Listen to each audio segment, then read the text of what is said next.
Okay. Bismillah ar-Rahman ar-Rahim. Alhamdulillah Rabbil Alameen. Wa salatu wa salamu ala nabiyyina Muhammad wa ahla baytihi tayyibin tahirin. Allahumma salli ala Muhammad wa ala Muhammad wa ajjal farajahum. So we left off in greater sins. We were talking about the different trusts and misappropriating the trust. And we talked about the trust of, we said we had trust of Allah, and we covered this. And we were saying that one of those trusts is that to study and know the rules of the religion so that we're not ignorant of those rules, and that we have to understand those obligations that we have between us and Allah, and we have to fulfill those obligations.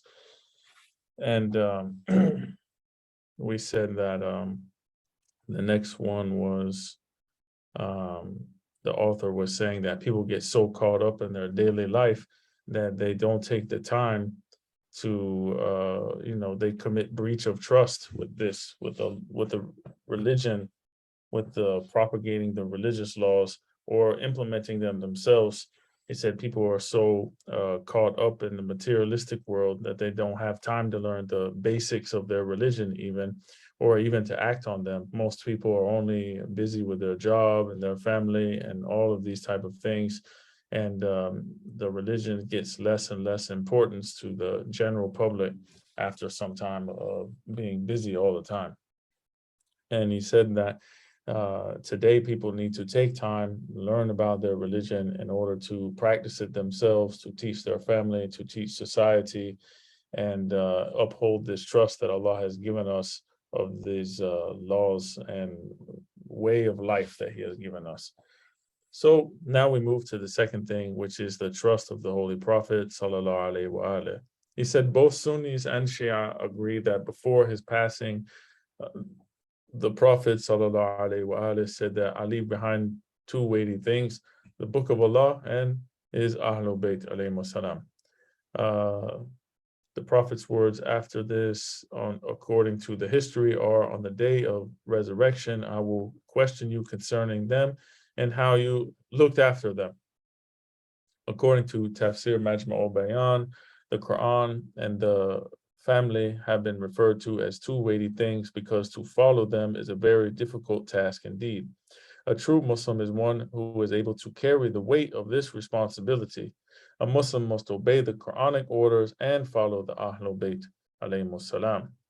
And saying we follow the Ahlul Bayt is something easy to say, but actually following them, saying that, we follow the Ahlul Bayt and actually following them are two separate things. They are two different things. It's easy to say that we follow them, but in reality, it's a difficult task to do, to actually put all of their words into practice and to follow all of their injunctions and all of these things. It can be done, and it requires hard work on our part and also dua.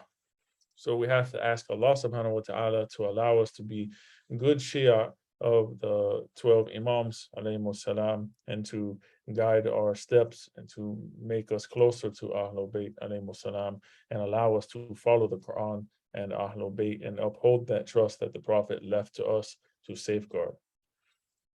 He said the followers of Muhammad did not safeguard the important trusts. In Surah Furqan, ayat 30, it says, and the apostle cried out, "O my Lord, surely my people have treated this Quran as a forsaken thing." And he says, may Allah subhanahu wa ta'ala not include us in that majority of people whom the Prophet shall complain to Allah on the day of judgment. So we have to make sure that we uphold these trusts that the Prophet has given us on the command of Allah. One is we need to give importance to Quran. We need to be familiar with Quran. When someone is talking about certain ayats and certain subjects, matters, some verses should come to our mind, or we know we are familiar with the Quran, we know where to find things. And this becomes easier with familiarity with the Quran, meaning that we need to read it, be friend with the Quran, be close with it like it is our companion. And also we must follow Ahlul Bayt alayhimus salam. I mean, we say we follow them, but in order to follow them, we need to know what they are saying. In order to know what they're saying, we must take time and read what they had to say. Alhamdulillah, every week we are meeting here and we are doing that. We are looking what Allah says, what Ahlul Bayt says, and we're trying to follow that to the best of our ability. But with this is speaking in general. When we look at society, it is as the author said, everyone is busy. How do they have time to think about Allah and the Prophet and Ahlul Bayt alayhimus salam when they are so busy working, trying to provide for themselves, for their families, or their rent and their food and all these things. But even with those busy schedules, is not excuse. We have to carve out some time, even if it is something small as 10 or 15 minutes. I believe we can do it and we can find time because everyone finds time for things they like to do. For example, someone wants to watch television show or a movie, they find time for that. Or someone finds time, they want to get on their phone and look at TikTok or Instagram or all these other things. They find time for this. But when it comes down to Quran and riwayat and things like this, I don't have time. When do I have time? And all these excuses come. So we need to uh, fall in love with listening to Quran and listening to the words of Ahlul Bayt, and we will, once we see the beauty of it, our soul will yearn for it and crave for it, and we won't leave the Quran as a forsaken thing, as mentioned in this ayat. So the next one is he says the Ahlul Bayt alayhimus salam are themselves a trust that the Holy Prophet sallallahu alayhi wa alayhi has left with us. To honor this trust is to love them, to love Ahlul Bayt, and believe in their truth with sincerity. We must obey their commands because their orders are the commands of Allah and the Holy Prophet. They are the hujjah, or the proof of Allah on the earth. By sending them to us, Allah has completed His proof. There's no more excuse or argument when we have the proof. Allah has sent us the proof. So we cannot say that there was no one there to take care of the message after Rasulullah sallallahu alaihi wasallam, that there was no one to lead us after his death. The Ahlul Bayt alayhi salam are the link between Allah subhanahu wa ta'ala and us. And same as was in the position when Holy Prophet was here, he was the link between Allah and us. We see that Allah says, "Atiyu Allah wa atiyu Rasul wa ulul amr minkum." Obey Allah and obey the Messenger and those in charge of authority amongst you. That's Ahlul Bayt alayhi salam. He says, we must also respect the Sayyids, or the Sadat, it's plural of Sayyid, as they are from the family of the Prophet, and we must work to fulfill their needs, for in this way we would be safeguarding the trust of their ancestors. On one hand, the Ahlul Bayt are the trustees of the divine laws from the time of the Prophet's death to the day of judgment. On the other hand, they themselves are a valuable trust of the Prophet with us, like the Quran, because the Prophet left them to us to look after them. He said to safeguard these, the Quran and Ahlul Bayt alayhi salam. So this is a trust that he is bestowing down to his community. Unfortunately, they did not look after them. They did not treat them well, and they mostly abandoned them. Only a few of them stayed by their side, and they suffered greatly on behalf of them. It says, one of their rights upon us is that we consider their grief and their sorrow, the grief and sorrow of Ahlul Bayt alayhi salam, as our own, and rejoice in their happiness and joy, and honor them by going for ziyarat to their shrines. From an excerpt of a longer hadith, Imam Rida alayhi salam says to Shabib, O son of Shabib, if you wish to earn the reward of those who were martyred with Imam Hussein, then whenever you remember him, say, if I had only been there with him, so that I would have attained the great felicity, the great success. O son of Shabib, if you desire to be with us in the highest degree of paradise, then grieve in our sorrows and rejoice in our happiness. Remain attached to our love, for even if a person loves a stone, Allah will resurrect him with it on the day of judgment.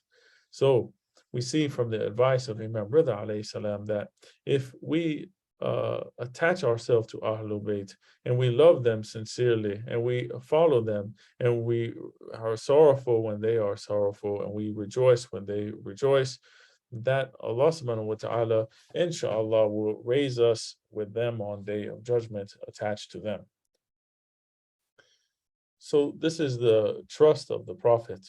We talked about trust of Allah, trust of Prophet. Now we'll talk about trust of people. They're divided in two things: trust of property and trust of divine law.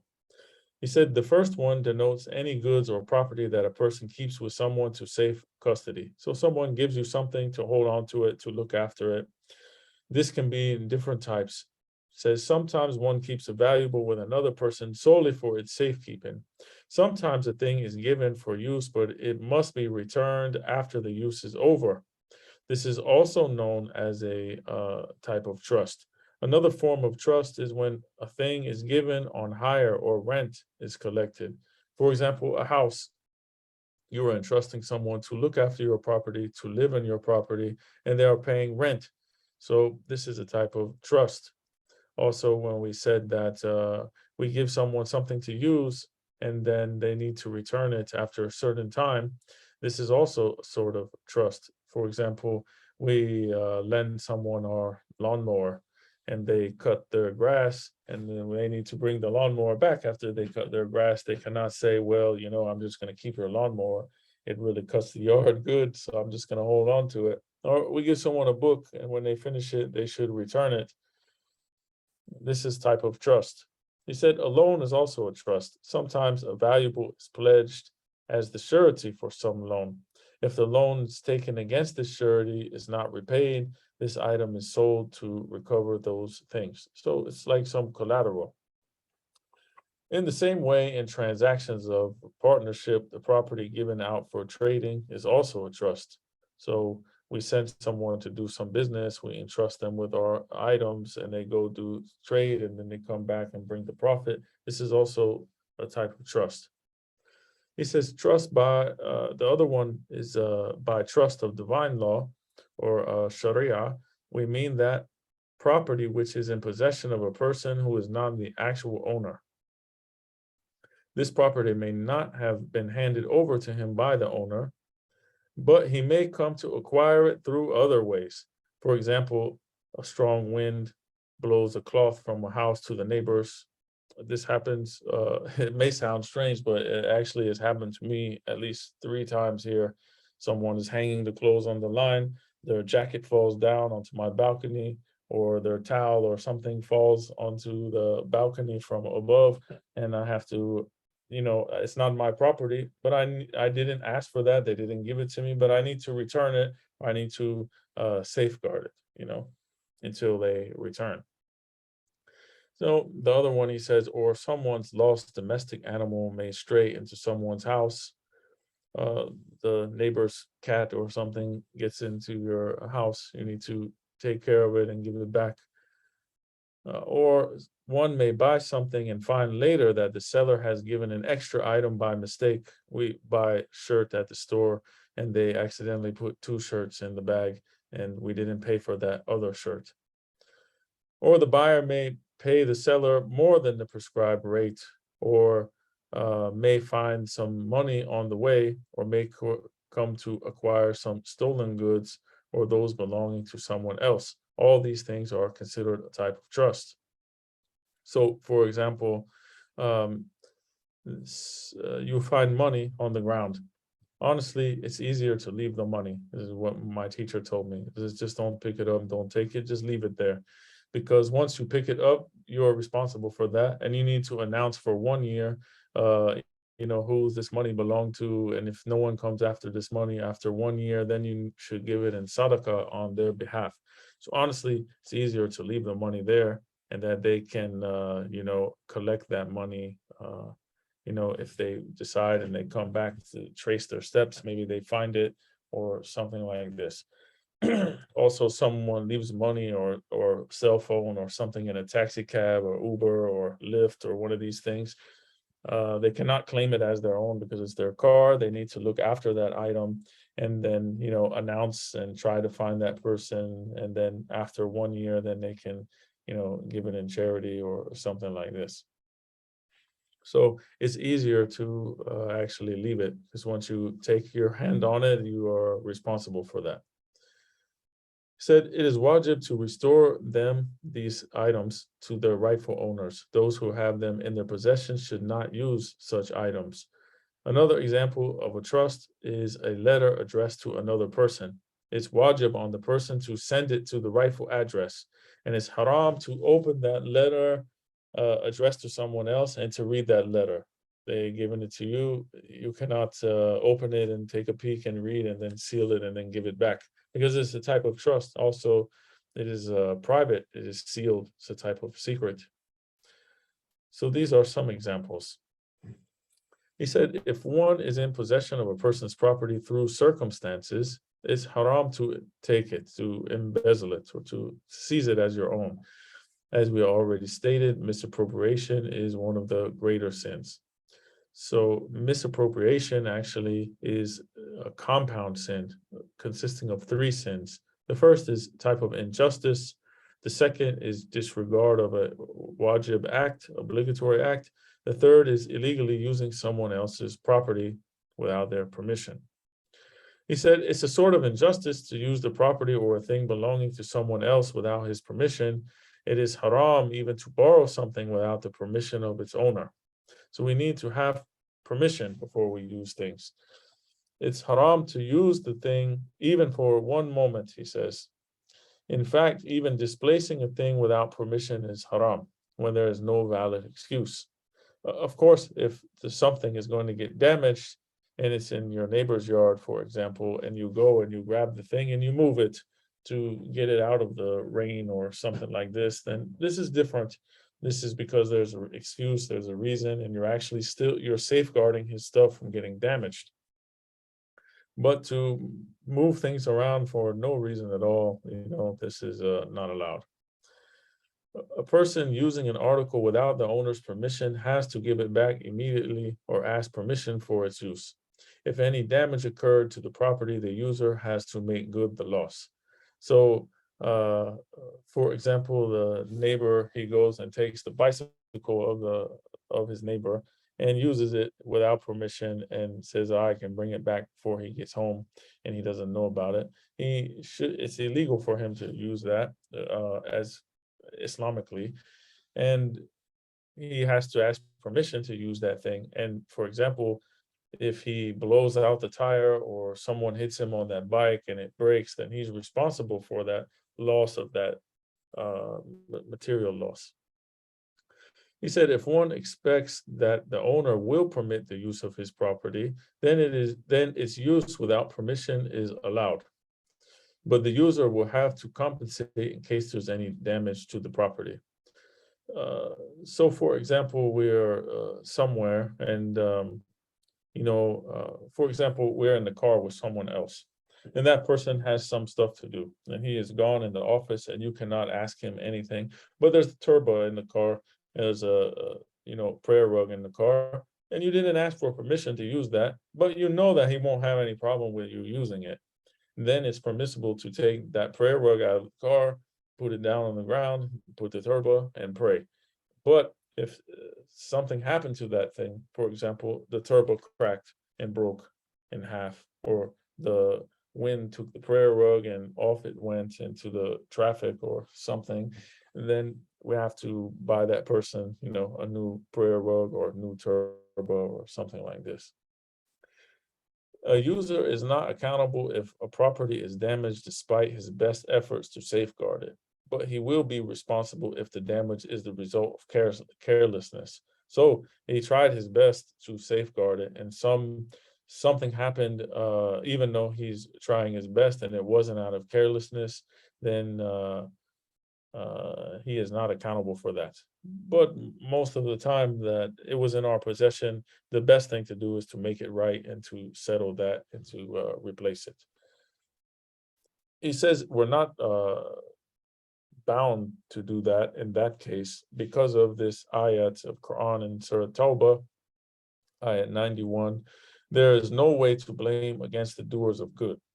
According to this ayat, the trustee who has done a good deed by guarding a property will not be liable for any loss or damage. The one who entrusts has no lawful recourse against the trustee. So if it was out of his hands, he could not do anything, and he was safeguarding that, for example, and something happened that was not due to carelessness. So, or we can give example like someone's has something, they're safeguarding it, they put it in the basement of their house or on the main level or wherever, and they are, they put it in a safe place, they go out for work or something like that, it's safe in their house, and then their pipes burst, and then the house floods, and the thing, whatever they were watching over, got damaged, uh, or then they will not be liable because that was not due to carelessness. Or, for example, they're safeguarding and watching over someone's pet, and that pet gets sick and the pet dies, but not due to negligence. They're not responsible for that because they had no control over that. A trustee shall be made to pay for any loss or damage that occurs to the good entrusted to him if he has not taken reasonable care of the goods or has kept them in an unsafe place. It is not allowed to hand over the property in one's trust to someone else for safekeeping without the owner's permission. So you cannot give me something. You give me the phone, for example, and say, watch over this phone for me. And then I take the phone and I give it to someone else. Or you say, watch my car while I'm gone. I'm going out of town. I park the car. You park the car at my house. I have the key. And then I give the car to someone else and say, I don't have any room in my driveway. You take the car. And I give the car to someone else. Cannot do this without the permission from the owner. If the trust is transferred to another person and a loss occurs, then the first trustee shall be held responsible. So you gave me the car, I gave the car to someone else without asking you. That person, a tree falls on that, or they get in an accident or something like that, then I am the one responsible, not the one I gave it to, because I was the one entrusted with the item from the owner. It will amount to a sort of carelessness on his part. Even if he considers someone else to be a better trustee, he cannot move the goods to him without the permission of the owner. In the same way, the trustee cannot carry the trust with him when he goes on a journey. So he shouldn't take the thing entrusted to him when he travels. The owner's permission has to be sought in this case. If the trustee intends to travel, he can keep the property in a safe place, or he can hand it over to another person only with the permission of the owner. However, if there is a risk of loss or damage in his absence, he must return the trust to its owner or his representatives. If the owner or his representatives are not available, he can surrender the trust or property to the mujtahid or the other religious judge, Hakam al-Shar'i, or he may avoid traveling altogether. But if the journey is more important than safeguarding this trust, and the owner nor representative nor a mujtahid is available, then he can, to ensure its safety, keep it with someone reliable. He may even carry it with him on the journey in such circumstances. So it's not normally allowed, but if the circumstances permit it, they necessitate it, we have to do that.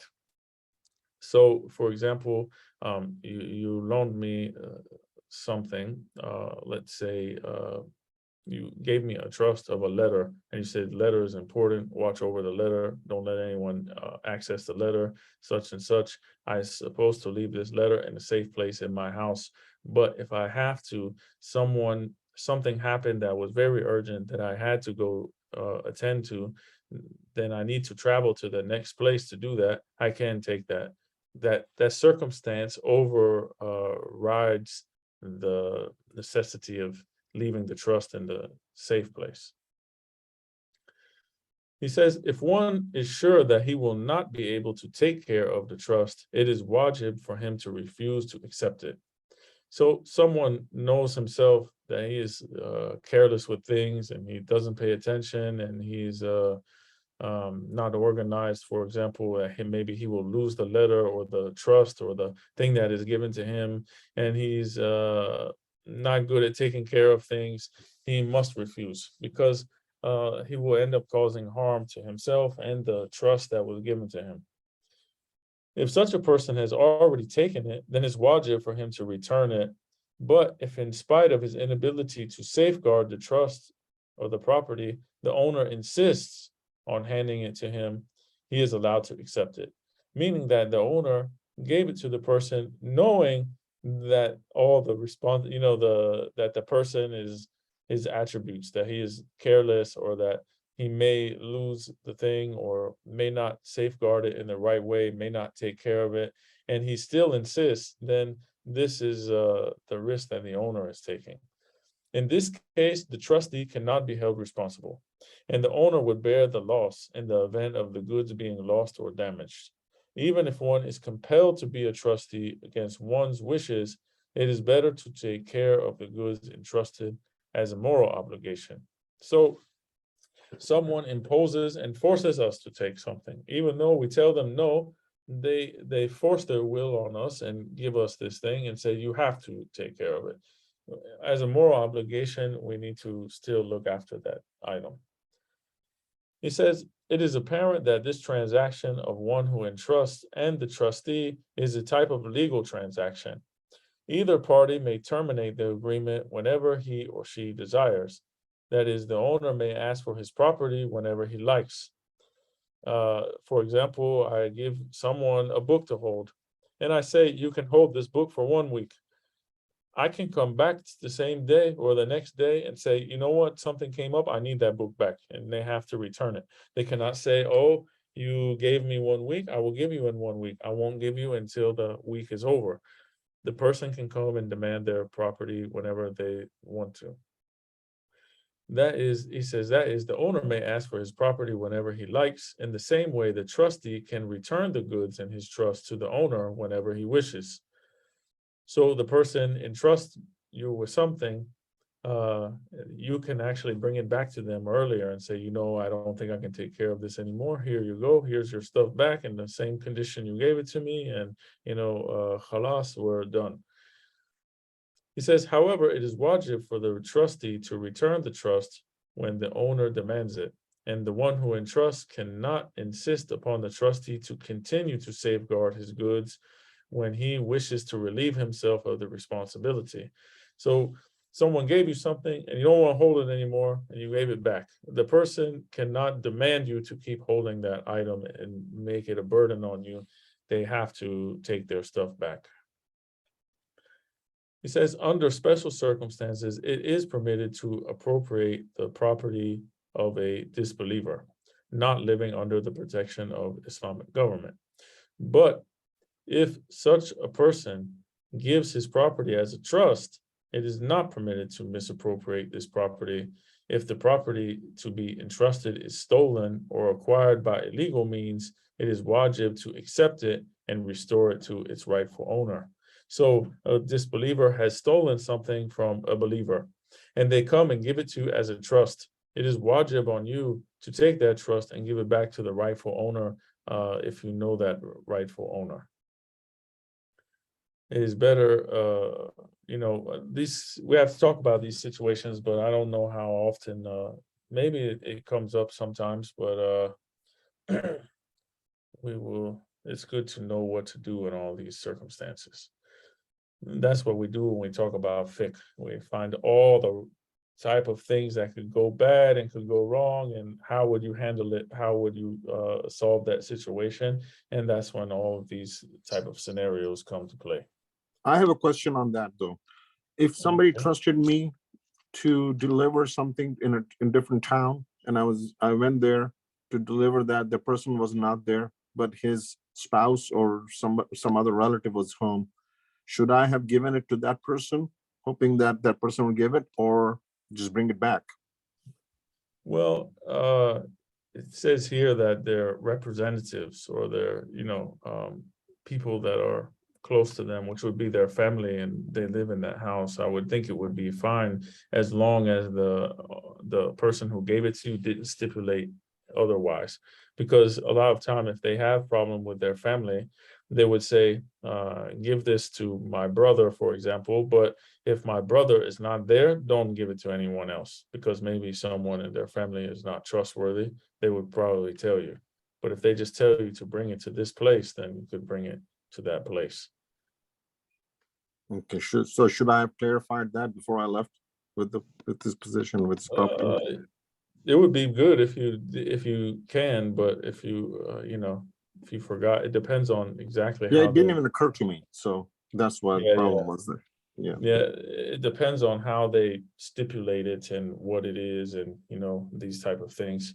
I mean, obviously, like if it's something like very valuable and you don't want it to get lost and you don't find the exact person they said to give it to, for example, you're taking let's say $10,000 and to go give it to you know, brother Muhammad and such and such place, and you go there, but brother Muhammad is not there, but someone else is there that knows him. And you know, if you give it to him, you gave it to the wrong place, and if it gets lost in that, then you would be responsible because you didn't give it to the rightful person that you were designated to give it to.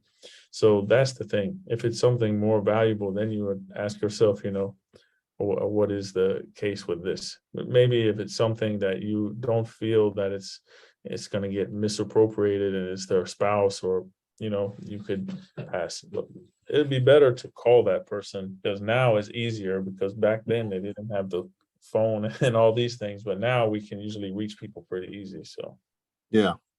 yeah.